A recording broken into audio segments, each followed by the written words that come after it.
Mari kita berdoa.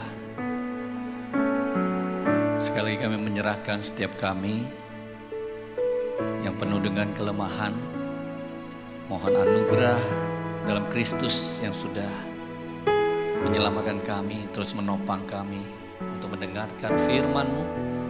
Dan kami rindu kami melakukannya setelah kami memahami kehendak Tuhan. Beri hikmat kepada kami. Demi Tuhan Yesus Kristus. Amin. Silakan duduk. Shalom. Shalom. Tema kita hari ini adalah gereja adalah bait Roh Kudus. Teman-teman sekalian, kita bacakan ayat firman Tuhan dari 1 Korintus 13 ayat 3 ayat 16 sampai 17. Kita baca sama-sama ya. 1, 2, 3. Tidak tahukah kamu bahwa kamu adalah bait Allah dan bahwa Allah diam di dalam kamu? Jika ada orang yang membinasakan bait Allah, maka Allah akan membinasakan dia. Sebab bait Allah adalah kudus dan bait Allah itu ialah kamu. Konteks ini adalah kita semua orang yang sudah percaya adalah di mana Tuhan hadir. Tuhan bersama dengan kita umatnya. Yaitu tidak tahukah kamu bahwa kamu di situ adalah single di mana tempat Tuhan berdiam. Dan nanti sebab bait Allah adalah kudus dan bait Allah itu adalah kamu, itu single ya. Jadi jika ada orang yang membinasakan bait Allah, ini konteksnya adalah orang-orang yang mengajarkan ajaran sesat, orang-orang yang mau menyesatkan, Tuhan akan memberi hukuman. Tuhan akan dengan serius menghukum orang-orang yang menyesatkan umatnya. Nah, konteks ini nanti kita akan kutip juga di konteks Efesus. Di dalam konteks besar adalah bagaimana umat Tuhan yang Tuhan sudah selamatkan. Banyak masih keegoisan, banyak masih sikap hidup yang mementingkan diri sendiri, golongan diri sendiri, dan ingin menyatakan orang lain itu second class. Ya, dalam konteks pasal 3 ini 1 Korintus ada orang bilang aku golongan Paulus, aku golongan Petrus dan sebagainya. Nah, disinilah waktu kita mau memahami gereja sebagai bait Allah. Nanti kita akan coba di dalam seluruh tema Alkitab, apa sih ini kira-kira ya. Nanti tujuan akhirnya adalah bagaimana kita menjadi umat Tuhan yang ideal bagi Tuhan. Teman-teman sekalian, saya waktu remaja mempunyai gereja yang sangat ideal.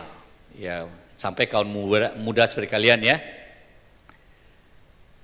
Gereja saya di gereja Metodis. Sekarang Pak Kian Goen kembali ya, kembali ke Metodis yang di Bandengan. Dia dulu remaja bersama dengan saya. Ada yang jadi pendeta banyak. Gembalanya Joshua itu juga remaja di bawah saya. Wim nanti yang diundang jadi retret, wah itu pinter udah S3, masih muda. Itu juga ada remaja yang dulunya sama seperti ada seorang datang yang kritis, yang broken home, datang ke gereja, dia sekolah di Metodis itu, dilayani, dia tanya tentang Allah.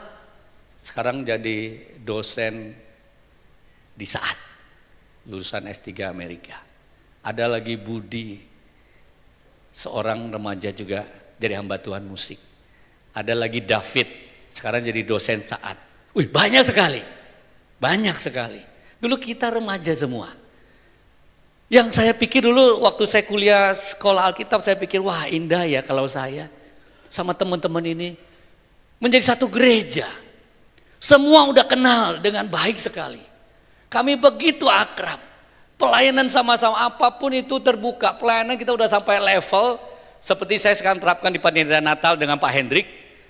Saya bilang Pak Hendrik, siapa aja panitianya nggak apa-apa. Ketuanya yang nggak pernah organisasi nggak apa-apa. Karena saya percaya dengan kesatuan hati melayani semuanya bisa Tuhan pimpin kok. Nggak perlu kita cari yang expert sekali karena apa? Kita mau memberi kesempatan, kebersamaan, hati melayani Tuhan. Itu bisa. Kenapa saya berani dan saya tetap mau lakukan itu? Karena saya tahu gereja itu kita nggak boleh hanya memandang skill, memandang fasilitas, memandang kehebatan secara manusiawi meninggalkan karya Tuhan, hati Tuhan di dalamnya. Ya karena saya sering udah menjalani dengan pola yang sama, seorang yang dulunya terus jadi perlengkapan, jadi ketua satu panitia seperti retret yang susah sekali, tanpa gedung, artinya nginep di tenda ya. Ketuanya orang yang gak pernah jadi ketua, selalu yang ngurus-ngurusin yang gini-gini, dia jadi ketua. Yang di bawah dia ada yang pernah ketua ini, kita semua diperintah oleh dia, kita semua gak masalah. Nah itulah gereja sebagai bait Allah, di mana kehadiran prinsip-prinsip firman Tuhan ada di dalamnya. Nah rekan sekalian, saya coba mau cepat karena takut waktunya ya. Kok nggak bisa ya? Udah dinyalain nih. Udah. Betul ya? Nah, bait Allah dalam konsep Alkitab. Kata tabernakel itu sebenarnya dulu dari bahasa Latin ya. Tabernakel, kata bahasa Ibrani yang sering dipakai adalah miskan. Miskan, istilah yang paling umum menekankan kehadiran Tuhan yang berdiam, yang tinggal, yang rest. Ya, dalam bahasa Yunani Septuaginta diterjemahkan skene atau kemah. Nah bait ini adalah perkembangan bait itu adalah rumah, nanti rumah Allah ya, yang dibangun oleh Salomo. Yang pertama istilahnya bait. Kita Indonesia banyak serapan bahasa Arab, baru kita sadar ya. Bait itu memang bahasa Ibrani, bait lehem. Bait Allah itu bahasa Ibrani. Arabnya juga bait. Kema itu bahasa apa? Kita Indonesia ya, itu serapan bahasa Arab. Alkitab bahasa Arab, banyak sekali bahasa Arab kita serap. Nah kemah itu bahasa Ibraninya adalah ohel. Nah kemah konteksnya adalah di mana Tuhan berdiam. Bukan hanya bentuknya tenda, tapi di mana Tuhan berdiam, Tuhan tinggal. Dan konsep ini juga tidak hanya menekankan tinggal berdiam, tapi kepada satu kekeluargaan, satu keluarga di dalamnya. Dulu satu tenda bisa beberapa keluarga, tapi nanti dia jadi keluarga yang lain, dia bisa pindah tenda. Jadi ada satu konsep juga di mana kehadiran Allah itu menjadi satu penekanan. Nah ini sudah bait ya yang saya munculkan, ini bait Allah. Ini gambarannya yang pertama dibangun oleh Salomo, kotak ya. Bentuk kotak ini, kubus ini penting sekali. Nanti kita lihat perkembangan teologinya. Nah, dua orang pengarang, Bell dan Michelle Kim, di dalam tema bukunya God Dwells Among Us, ya, Expanding Eden to the Ends of the Earth. Jadi dia mengatakan bahwa perkembangan di dalam kehadiran Allah itu menjadi konsep yang terus menerus sampai Taman Eden, dari Taman Eden sampai Eden yang sempurna, yaitu the second Eden. Bukan hanya ada the first Adam, the second Adam, tapi ada the first Eden, ada the second Eden. Ini yang kita bersyukur, Alkitab itu begitu detail dan pengajarannya begitu jelas bagi kita umatnya untuk kita bisa terapkan dalam hidup kita sehari-hari. Nah dikatakan the Garden of Eden as God's original dwelling place. Kita tahu kan Tuhan hadir, Tuhan datang ke Taman Eden, Tuhan inisiatif mencari Adam. Dia berjalan di taman itu. Adam, di manakah engkau? Tuhan ingin rekonsiliasi. Tuhan ingin menyampaikan janji rekonsiliasi kepada Adam di Taman Eden. Pertama persekutuannya indah, dirusak oleh Adam dan Hawa. Dan Tuhan hadir, Tuhan datang untuk rekonsiliasi yang menawarkan diri. Dan Tuhan memberikan jubah dari binatang, mengorbankan binatang, darahnya dicurahkan di taman itu. Tuhan sudah memberi satu gambaran rekonsiliasi yang akan dia lakukan sendiri. melalui korban lain akan mati memberi kamu kebenaran, menutupi kemaluan karena dosa di Taman Eden. Itu belum ada tenda secara fisik. Ya. The fall and temple's corruption.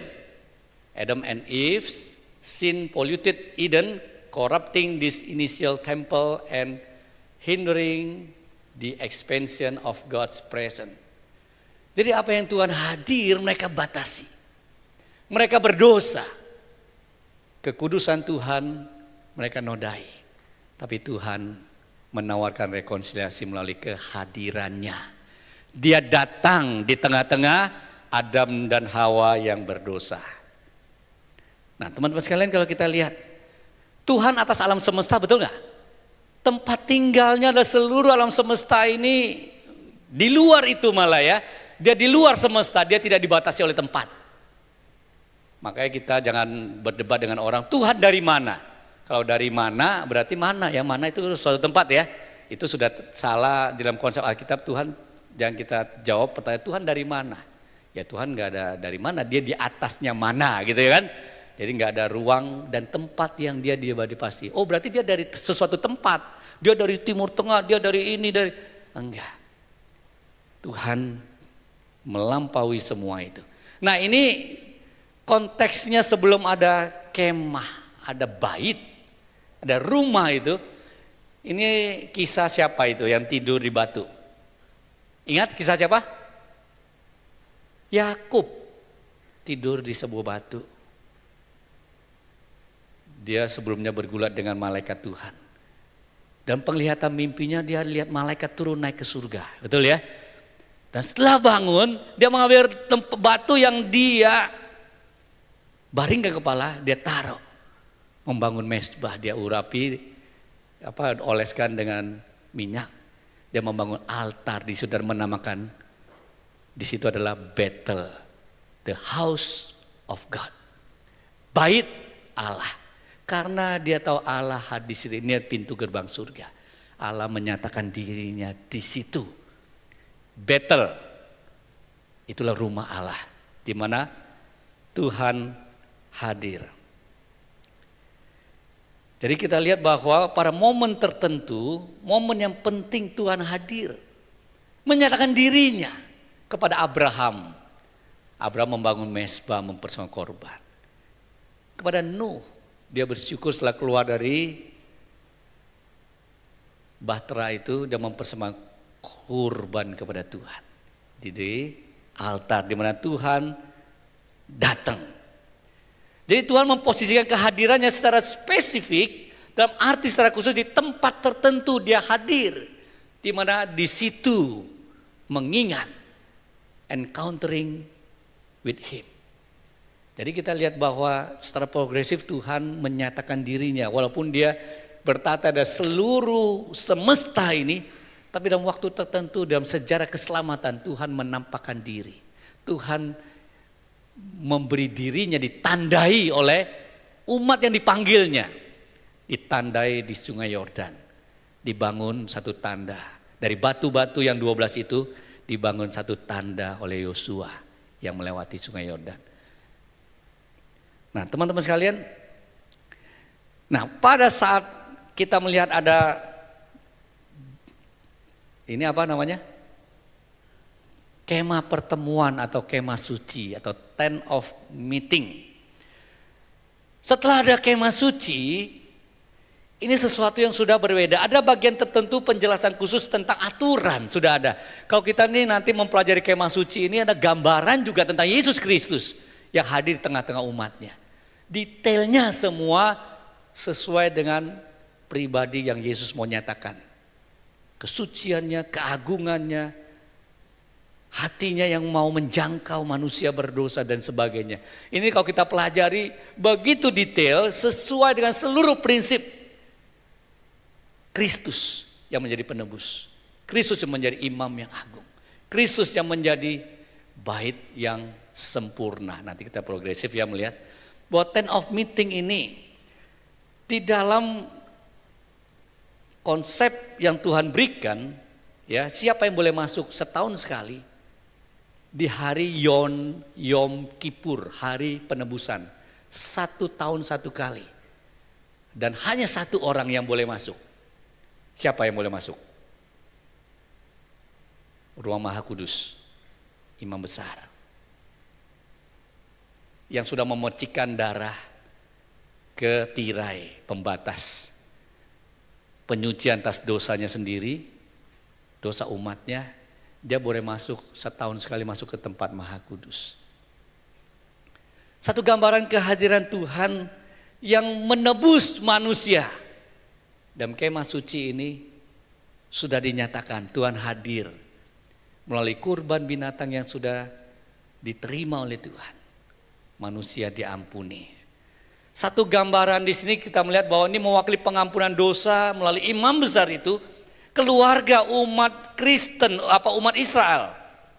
Mereka boleh masuk nanti ke pelataran. Mereka nggak boleh masuk ke dalam ruang Maha Kudus, hanya 1 tahun sekali imam besar. Nah, berlanjut kita kalau melihat kemah suci ini menjadi pusat pertemuan Allah dan umatnya melalui para imam, menjadi perantara Tuhan mengajari umat Tuhan dalam berbagai hukum. Jadi di tempat inilah umat Tuhan ini kita lihat nih, setelah menyeberangi Sungai Yordan ini masih di Mesir ya, ini pun pusat di tengah-tengah ini adalah kemah suci. Nanti setelah seberang Sungai Yordan juga sama. Semua pemukiman yang dibagi-bagi ini sukunya suku dari pertama Ruben misalnya ya, suku Gad, Gilead dan sebagainya. Ini pusatnya tengah-tengahnya adalah mereka ketemu semua keluarga ke kemah pertemuan atau kemah suci. Disitulah tempat mereka dosanya akan diampuni, mereka diajar firman Tuhan, mereka bersekutu, mereka diadili, dan mereka diampuni. Nah, rekan-rekan sekalian, sayangnya sampai kepada waktu tertentu, kemah suci ini sebagai satu pusat kehidupan spiritual dan sosial. Ya, nanti orang-orang yang kalau orang asing mereka boleh di luar ini. Mereka masih boleh, tapi tidak boleh masuk ke dalam, kecuali mereka sudah sungguh-sungguh diadopsi. Mereka boleh masuk.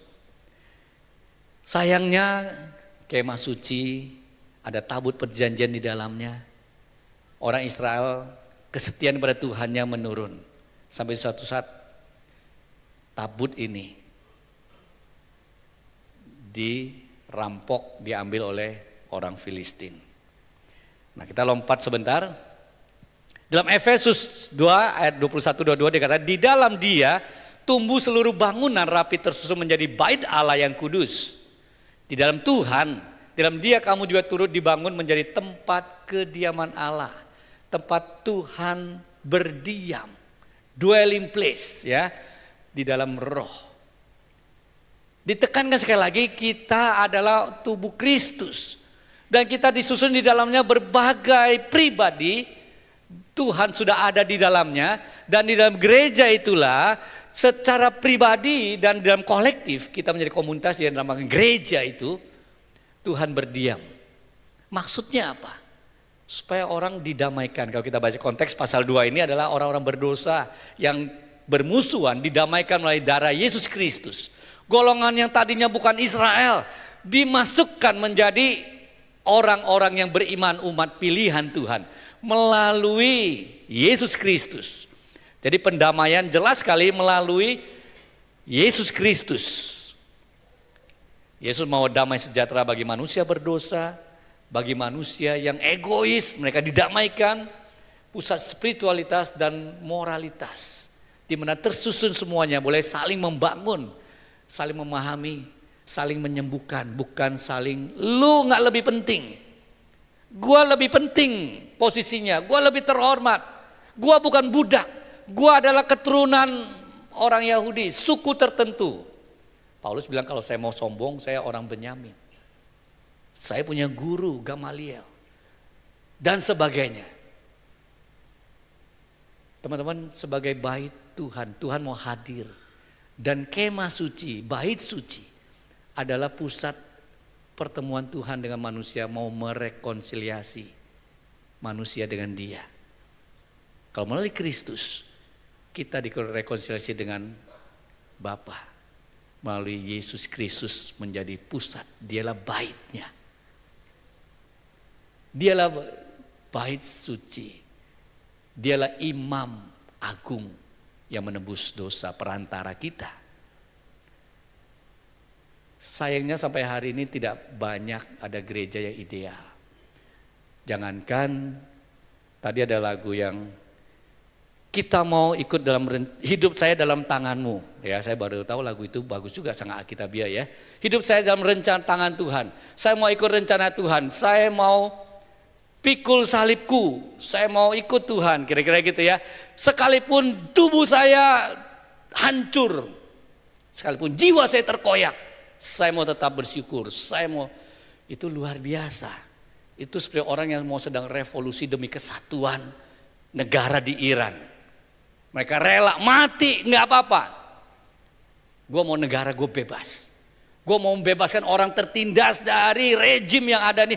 Mempersembahkan nyawa mereka hampir tiap hari, udah 14 hari sampai hari ini. Mereka hampir tiap malam ya, bukan hampir, tiap malam sebagian besar orang-orang yang berjuang itu mereka rela mati. Mau ditembak nanti oleh pasukan yang dikirim mungkin dari Irak, dari mana katanya, kalau bukan dari bangsanya sendiri nggak rela tembak. Khamenei biasanya pakai pasukan Irak sama bayaran negara lain. Suruh masuk, tembakin pada demonstran, begitu kasihan.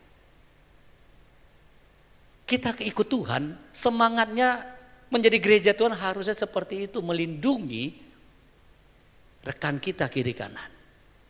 Tapi sayangnya tidak terjadi ya. Ada berita seorang tua,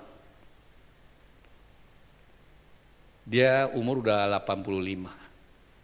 Dia mungkin ya tetap semua ada kelemahan ya. Salah-salah pencet handphonenya. Statusnya ada seorang wanita yang pakai baju minim. Langsung dikabarkan ke orang-orang lain. Bapak ini loh fotonya yang di status disebarin. Bapak ini, kok statusnya begitu? Karena saya kenal bapak ini, saya bilang ini.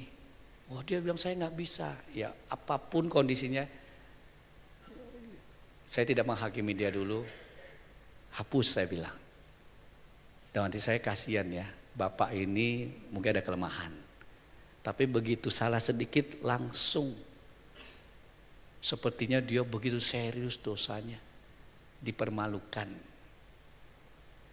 Bagaimana ada orang yang kita lihat lebih serius masalahnya di depan kita. Lagunya kita bilang, kalau diri saya dikoyakkan, hancur jiwa, bukan tubuh aja, yaitu lebih susah jiwanya terkoyakkan ya. Kita tetap bisa mengatakan, Tuhan aku mau lebih baik. Kita lihat orang lain susah sedikit, kita serem, jangan, masalahnya besar. Dia orang begitu loh. Wah, kalau mau masuk sini jangan kita jangan nanti rusak kita. Itu kita masih jauh daripada bait Tuhan, di mana Tuhan mau merekonsiliasi kita dengan diri Dia yang sudah selesai. Kita mau dipakai untuk menjadi tempat rekonsiliasi, orang melihat disitulah bait Allah. Disitulah Allah bertata, pribadi ini mewakili firman Tuhan. Walaupun kita gak sempurna, kan Tuhan yang sempurna. Tapi kadang-kadang kita terlalu jauh. Apa yang kita ucapkan, apa yang kita nyanyikan terlalu jauh. Waktu fakta di depan kita, orang berbuat salah pada kita.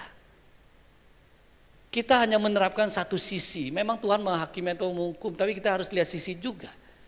Waktu Daud begitu serius, dia sungguh-sungguh bertobat, hati Tuhan sangat lembut, mengasihi, mengampuni Daud. Kita bisa lihat, gak usah detail, kita kutip sini kutip sana, kita gak selesai. Kita lihat di dalam Kristus, bagaimana kita semua direkonsiliasi, seperti apa diri kita. Gak usah debat banyak, kalau debat banyak gak selesai, kita seperti ahli Taurat ya. Harus dong dihakimi, harus dihukum, orang berdosa harus gini. Semua ada. Tapi motivasi kita apa? Kita harus cek. Waktu kita menghakimi orang lain, motivasi kita apa? Bagaimana hati kita kepada mereka yang sekarang ini di dalam kehancuran, kemaluan yang mereka hadapi. Siap nggak kita menanggung kesusahan mereka untuk mengobati mereka? Kalau kita hanya outsider melihat, you udah nggak benar, lu udah nggak begini, lu nggak benar. Nilai sendiri, apakah kita sudah benar atau enggak? Kita boleh menghakimi dalam kebenaran, bukan nggak boleh menghakimi. Tapi kita waktu kita menghakimi adalah konteksnya betul-betul kita mengoreksi dengan kebenaran, hatinya dipimpin oleh kebenaran. Bukan orang yang menghakimi tapi sendiri kita mengatakan kita ada balok. Kita orang hanya menuding. Kita orang yang mau cuci tangan. Kita tidak sebagai gereja yang Tuhan inginkan secara umum. Nah, konteks Efesus 2:2 ini adalah orang-orang harusnya nggak ada lagi second class. Zaman dulu banyak selain orang Yahudi yang bertobat, banyak budak. Zaman Romawi, zaman waktu Yesus melayani dan mati naik ke surga gereja mula-mula, banyak budak. Lebih dari setengah itu di gereja mula-mula budak-budak yang bertobat di luar Yahudi.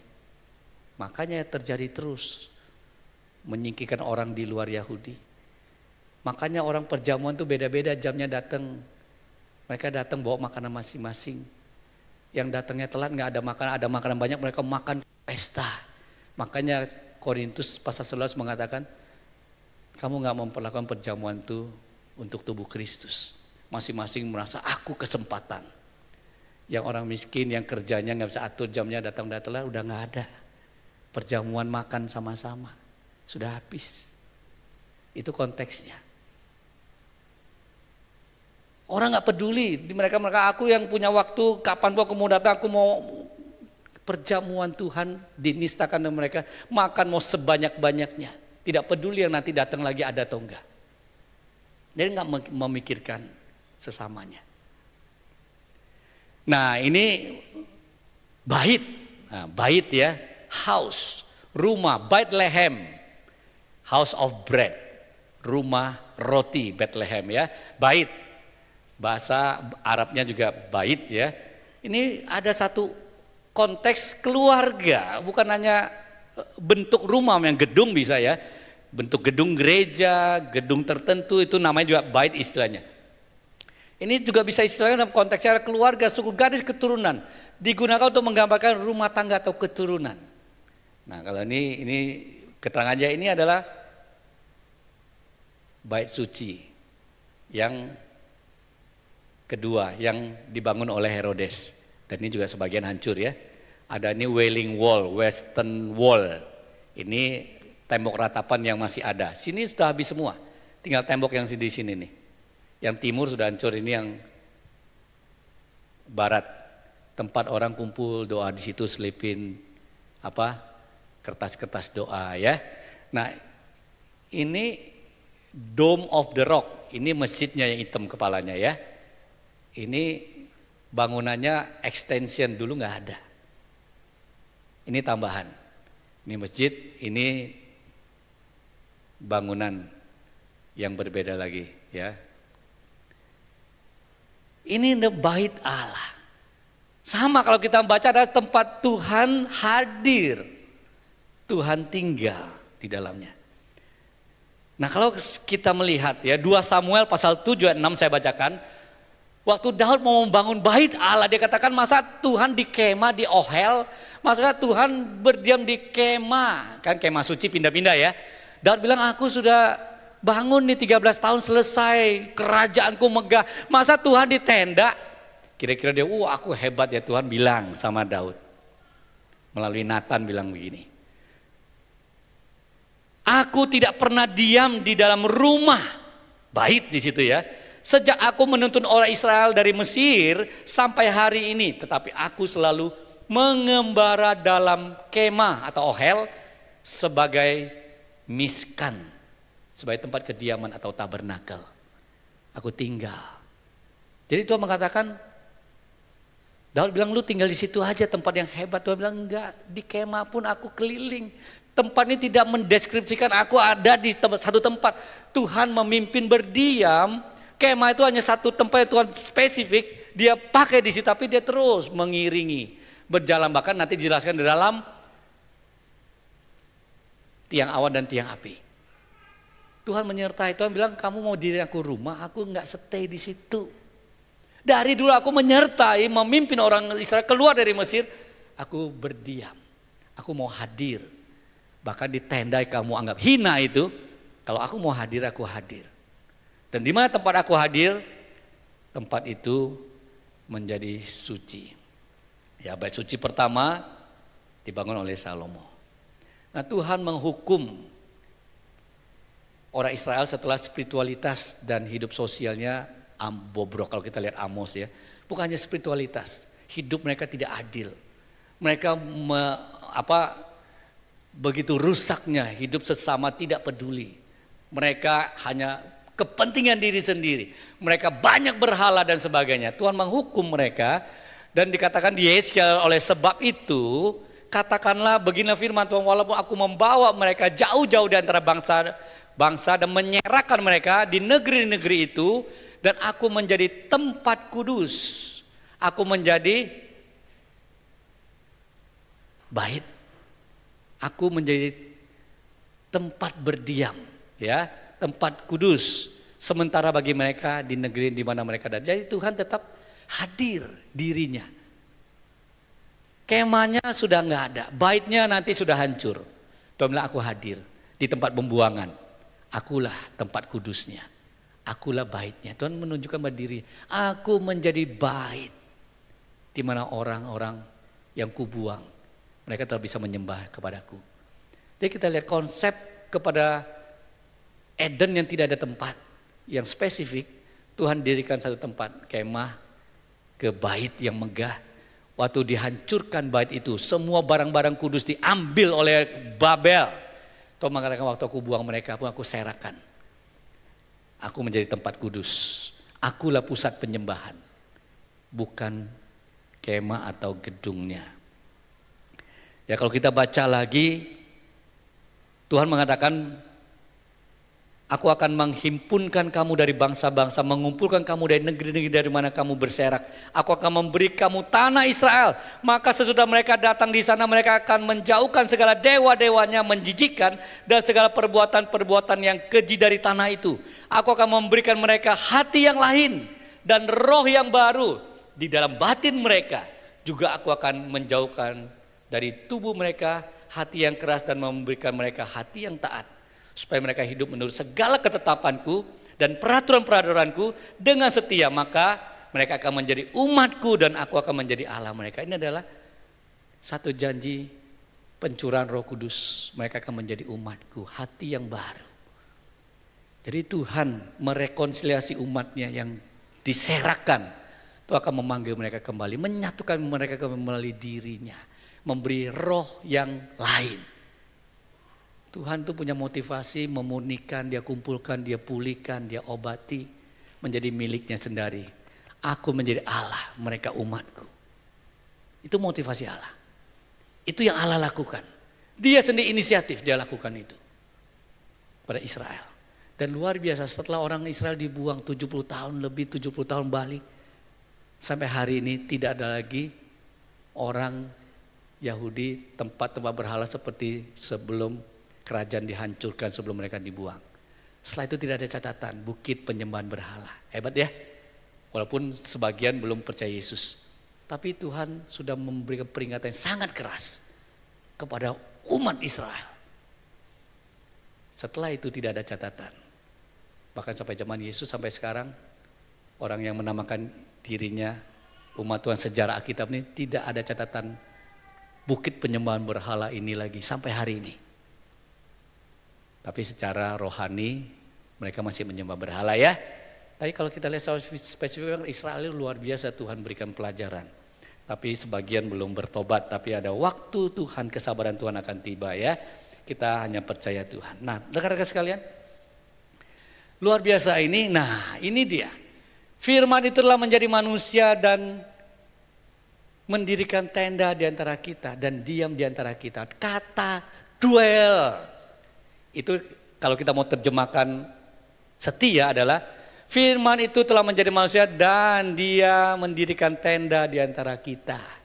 Dia diam, dia hadir di antara kita, yaitu Yesus.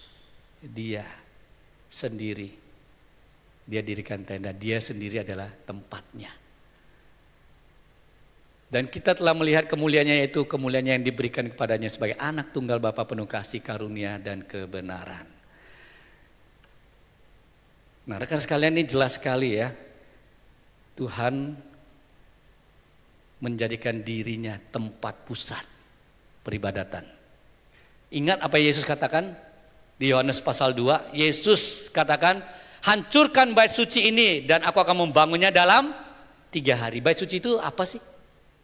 Orang bilang, wih masa bait suci ini mau dihancurin yang gitu gede? Dia bisa bangun 3 hari, wah ini gak benar. Yesus bilang, dirinya sendiri. Bait suci adalah tubuhnya. Bait suci Yesus sendiri ada bait di mana tubuhnya adalah tempat rekonsiliasi, dihancurkan. Dalam 3 hari dia bangkit menjadi inti rekonsiliasi dosa melalui bait suci itu dirinya sendiri. Dan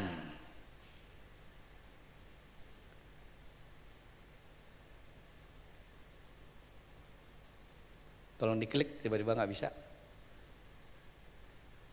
Wahyu 21 ayat 22 menarik sekali. Dan aku tidak melihat bait suci di dalamnya. Kenapa bait sucinya kok hilang ya? Yohanes Penatua terakhir semua sudah selesai, Yerusalem baru turun dari langit. Di tempat ini, di bumi ini. Dan dia bilang, aku tidak melihat bait suci di dalamnya, di kota yang baru itu. Tidak ada bait suci, sebab Allah yang maha kuasa adalah bait sucinya. Demikian juga anak domba itu. Jadi bait sucinya adalah Yesus sendiri. Kita tidak perlu gedung lagi. Kita menyembah pribadi. Makanya kita ini adalah gambaran di mana Tuhan bertata. Orang lain kalau harusnya berinteraksi sama kita, mereka bisa merasakan ekspansi dari kehadiran Allah melalui diri kita. Makanya kita tidak mengagungkan tempat suci lagi ya sekarang ya. Walaupun masih kita ada konsepnya ya. Wah, ada sebagian masih ada Holy Land, betul ya. Ada sungai Yordan mau dibaptis itu. Ada sebagian orang, tapi itu sebenarnya tidak sesuai iman Kristen. Kita namakan, bedakan boleh lah ya. Itu Holy Land. Pernah Tuhan hadir di situ. Sejarah keselamatan Tuhan berkarya melalui umat yang tinggal di situ. Tapi nggak ada lagi Holy Land di mata Tuhan. Nggak ada lagi Holy Grail.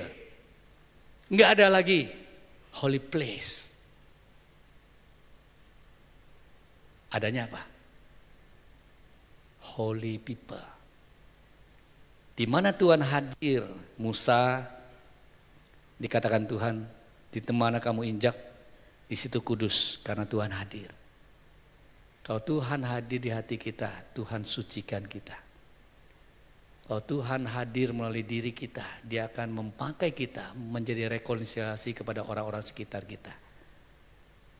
Karena kita menyembah pribadi yang benar. Tuhan yang benar, tidak menyembah secara spesifik lagi tempat, benda, arah tertentu. Hafalan tertentu, enggak. Kita kepada kebenaran, pribadi yang kekal, pribadi yang sempurna. Yesus Kristus adalah bait Allah. Dan melalui Roh Kudus, pribadi ketiga, Dia tinggal mendirikan tenda di hati kita. Dan kehadiran Allah Tritunggal melalui Roh Kudus itu dicatat di Alkitab. Bapa, Anak, Roh Kudus tinggal dalam rumahnya, tendanya. Dia dwell in us. Jadi biar kita yang sadar hari ini kita adalah bait Allah. Walaupun kita lemah, kita perlu kelemahan, Tuhan sudah hancurkan, hilangkan. Tidak ada lagi yang asli, namanya Tabut sudah Tuhan hilangkan. Gak ada yang asli. Cawan gak ada lagi asli. Salib gak ada lagi yang asli. Yang semua asli, gak ada yang bisa ngomong itu pasti asli. Itu tidak perlu, Tuhan tidak sisakan. Bahkan bait suci yang asli sudah hancur sampai ke dasar-dasarnya. Ini udah yang tadi tinggal sebagian, yang sekarang di Israel itu bangunan yang sudah direnovasi. Bukan yang pertama dibangun oleh Salomo. Jadi apa yang kita banggakan kalau hanya kita place, hanya seragam. Wih, gedungnya canggih. Wah, seragamnya bagus. Wah, ini rapi sekali ini di dalam segala hal. Itu boleh, bagus. Tapi kalau kita tidak mengikuti prinsip-prinsip kerajaan Allah, pemulihan Allah, rekonsiliasi Allah, pengaruh Allah, ekspansi Allah sampai dia datang kembali, kita tidak menjadi tempat kediaman yang Tuhan pakai. Mari kita sebagai gereja Tuhan, kita menjadi bait tempat tinggal Tuhan, kemahnya Tuhan. Kita mau sama-sama dipulihkan, dikuatkan, diarahkan kepada pribadi Yesus Kristus.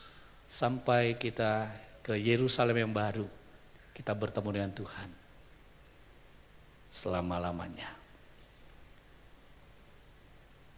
Kita berdoa. Kami bersyukur untuk firman-Mu. Kami bersyukur untuk Allah yang inisiatif hadir dan akan datang kembali oleh Yesus Kristus. Bait Allah yang sempurna menjadi pusat penyembahan, pemuliaan, rekonsiliasi, penebusan yang kami terima. Kami ingin bait Allah itu juga dilihat orang lain, mulai diri kami yang Tuhan juga tinggal. Tuhan membatasi diri tinggal dalam hati kami, supaya orang lain bisa bertemu dengan Tuhan di dalam bait-Mu. Sebentar kami juga akan menikmati perjamuan dalam kesatuan tubuh Kristus. Layakkan, sucikan kami, berikan kami hati yang mengingat karya Kristus kepada kami. Terima kasih demi Yesus Kristus kami berdoa. Amin.